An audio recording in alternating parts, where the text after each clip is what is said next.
Good morning बच्चों। आज आपको हम आपकी संधि पढ़ाएंगे क्लास। बच्चों, आपकी कोई परिभाषा आपके कोर्स में नहीं आती है संधि की, कि आपको कोई परिभाषा करनी हो, परिभाषा लिखने को नहीं आता है, बल्कि आपको संधि के भेद पहचानने को आते हैं। संधि दी रहेगी, उसका सही संधि विच्छेद पहचानने को आपको आएगा। तो सबसे पहले बच्चों देखिए, संधि मतलब मेल, संधि मेल, जुड़ना। संधि का अर्थ मेल या जोड़ होता है। दो वर्णों के मेल से उनमें जो परिवर्तन उत्पन्न होता है बच्चों, उसको संधि कहते हैं। जब दो वर्ण मिलते हैं तो जब हम नया वर्ण, मतलब वर्णों से जो नया वर्ण बनता है या वर्ण में जो परिवर्तन आता है, उसको हम संधि कहते हैं। या हम ऐसे बोलेंगे कि जब हम दो शब्दों को मिलाते हैं तो उसके अंतिम अक्षर, अंतिम वर्ण, दोनों शब्दों का जो अंतिम वर्ण होता है, उस अंतिम वर्णों का जब हम मेल करते हैं तो उसमें परिवर्तन आता है। ठीक है। जैसे बच्चों, हिमालय, हिम और आलय, इसका अंतिम अक्षर माँ, माँ में आ स्वर मिला हुआ है और आलय में आ मिला हुआ है। ठीक है, आ है। तो जब हमने दोनों को मिलाया तो ये बड़ा आ बन गया। जैसे हमने बोला तथा और एव, ये बच्चों तथा प्लस एव, तथा में आ और इसके शुरुआत में भी ए, दोनों आ और ए मिला और ये बन गया ए, वर्ण में परिवर्तन हो गया, है ना। फिर सु आगत, यहाँ ऊ है, सा में ऊ, छोटा ऊ मिला हुआ है और यहाँ पर बड़ा आ है। ऊ और आ मिलकर वा बन गया, तो यानी कि स्वर में परिवर्तन हो गया। ये बच्चों लास्ट के वर्ण में परिवर्तन, जब अंतिम दोनों, पहले शब्द के अंतिम वर्ण को और दूसरे शब्द के पहले वर्ण को हम मिलाते हैं तो जो उनमें विकार उत्पन्न होता है उसको संधि कहते हैं। संधि के 3 भेद होते हैं: स्वर संधि, व्यंजन संधि, विसर्ग संधि। जब दो स्वर के मिलने से स्वर में जो परिवर्तन आता है उसको स्वर संधि कहते हैं। दो व्यंजनों के मिलने से व्यंजन में जो परिवर्तन होता है, विकार होता है, उसे व्यंजन कहते हैं। और विसर्ग संधि, विस्वर के या व्यंजन के पश्चात जो भी विसर्ग होता है, विसर्ग में जो परिवर्तन होता है तो उसको विसर्ग के पश्चात स्वर या व्यंजन आए और विसर्ग में जो परिवर्तन हो वहाँ पर विसर्ग संधि। ध्यान दीजिएगा बच्चों, फिर से एक बार, विसर्ग के पश्चात स्वर या व्यंजन आए और विसर्ग में जो परिवर्तन होता है वहाँ पर विसर्ग संधि होती है। आपके कोर्स में बच्चों स्वर संधि है। स्वर संधि के 4 भेद हैं: दीर्घ संधि, गुण संधि, यण संधि, अयादि संधि। ये आपके कोर्स में, जिसमें से हम आपको 2 आज पढ़ाएंगे, दीर्घ संधि और गुण संधि। दीर्घ संधि बच्चों कोर्स में स्वर संधि ही है केवल।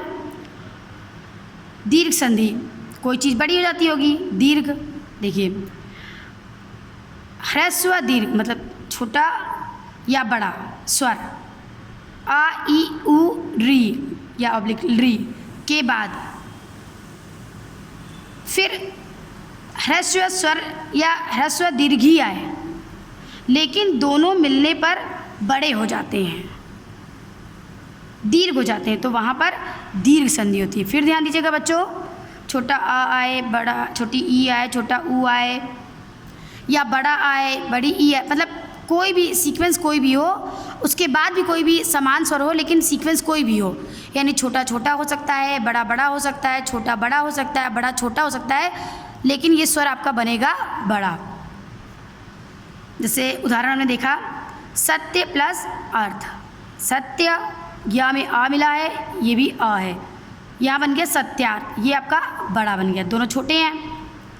अगले में आइए, परम प्लस आत्मा, माँ में आ मिला है, छोटा और ये बड़ा, लेकिन बना परमात्मा, तो ये मिलकर के भी बड़ा बन गया।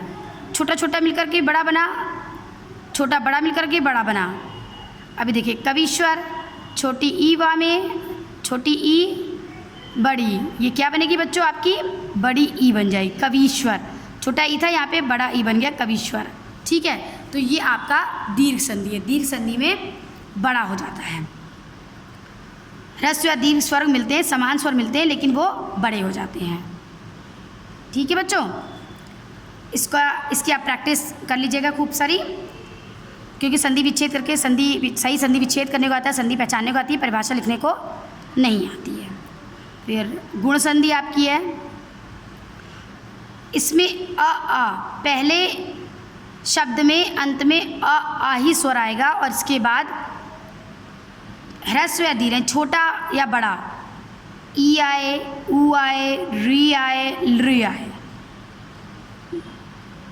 आ के बाद चाहे आ हो चाहे आ हो, इसके बाद ई ऊ ई आ सकता है, ऊ आ सकता है, री आ सकता है, लृ आ सकता है, कुछ भी आ सकता है।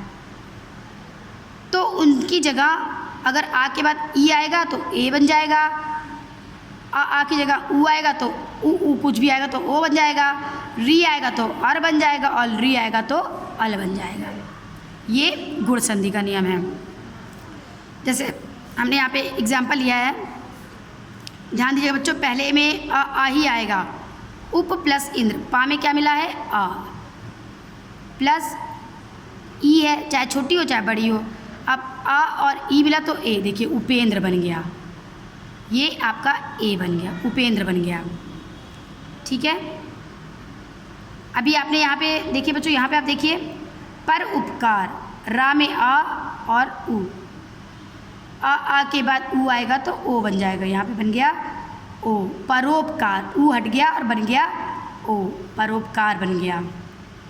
इसके बाद हमने देव ऋषि बोला, व में आ है, आ और प्लस ऋषि, तो ऋषि मिलकर के क्या बन गया आपका अर।